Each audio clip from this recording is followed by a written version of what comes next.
Qasım müəllim, bu ayaqqabılar neçədir? 3 manat. 3 manat. Hə. Hamısı.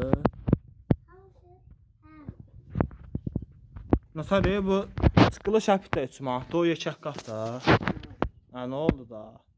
Qoy hamısını yığım. Aşağı. Bu otur bura. Hə. Ayağını qoy bura. Hə. Burada da. Başqa hansı modelləriniz var?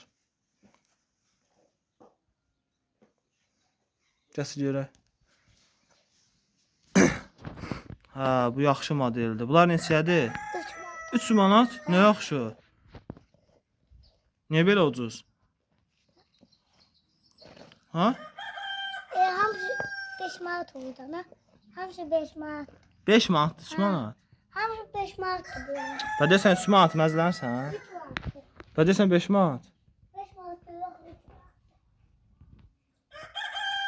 Bunların ayaqqabı yox. Ayaqqabı da gətir, dana ağı da gətir. Ağıl? Hə. Hə. Hə, gətir. Nə olsun ki? Ya biz adam deyilik, bizimkilər necə qoymuşsan bura? Gətir görək. Buradan qoy da, deyə buradan. Bu neçədir? Mama üçün Neçədir? 3 manat. 3 manata? Sizin maması var. Mənim mamam var ya, bundan geyinmir axı. Ona qoca yemi ver, qoca yemi. Oyacaq qalır. Yo, o mənimdir. Onu da buyurun ona. Hə, gətir. Gətirin. Hə.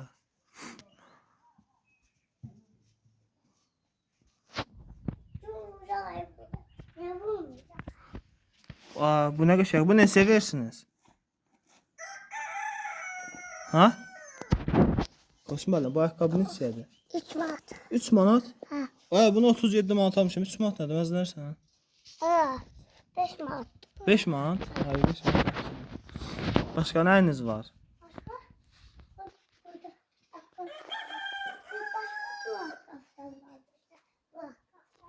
Baxım görüm ona. Bakma. Aa, bu laf belə yaxşısından deyil bu. Ben görüm. Aa, bu təzə qafdır. Bu neçə verirsiniz? Onu 3 manata. Koy onu. Buradan qoyacağım, deyil buradan. Ha, onu koy. Koy bu. Ben görmüyorum. Sen hakkı onu.